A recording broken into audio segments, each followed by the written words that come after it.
விஷயம் நான் படிச்சேன். என்ன அப்படின்னா, நம்ம ஆசைப்படும் போது நிறைய விஷயங்கள் நம்ம வாழ்க்கையில கிடைச்சிருக்காது.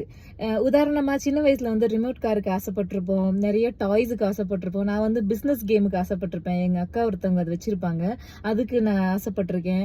அப்புறம் அவங்க கிட்ட ஒரு பொம்மை இருக்கும். ஒரு பெரிய பொம்மை. அந்த பொம்மைக்கு ஆசைப்பட்டிருக்கேன். அந்த மாதிரி சின்ன சின்ன விஷயங்களுக்குலாம் ஆசைப்பட்டிருக்கேன். ஆனா அது அப்ப எனக்கு கிடைச்சது கிடையாது. அது நமக்கு கிடைக்கும், நம்மளால அத வாங்கி பயன்படுத்த முடியும் அப்படின்ற ஒரு நிலைமைக்கு வரும்போது, அந்த பொருள் மேல இருக்கக்கூடிய ஆசை வந்து நமக்கு விட்டே போயிடும். இதுதான் வந்து ரொம்ப ஒரு நிதர்சனமான உண்மை.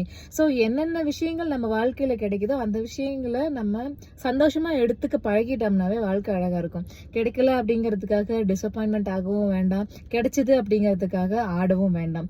என்னைக்குமே தலக்கணம் ஒரு மனுஷனை அழிக்கக்கூடியது. ஸோ தலக்கணம் இருக்க வேண்டாம். நமக்கு என்ன கிடைச்சதோ அதுல மனநிறைவோட நம்ம கடந்து செல்லும் பொழுது, இந்த இயற்கையும் இந்த பிரபஞ்சமும் நமக்கு நிறைய நிறைய குடுக்கறதுக்கு வந்துகிட்டே இருக்கும். எவ்வளவு கஷ்டம் வந்தாலும் அந்த கஷ்டத்தை மீறியும் மறுபடியும் நமக்கு வந்து ஒரு ஹெல்ப் வந்து நமக்கு வந்துகிட்டே இருக்கும்.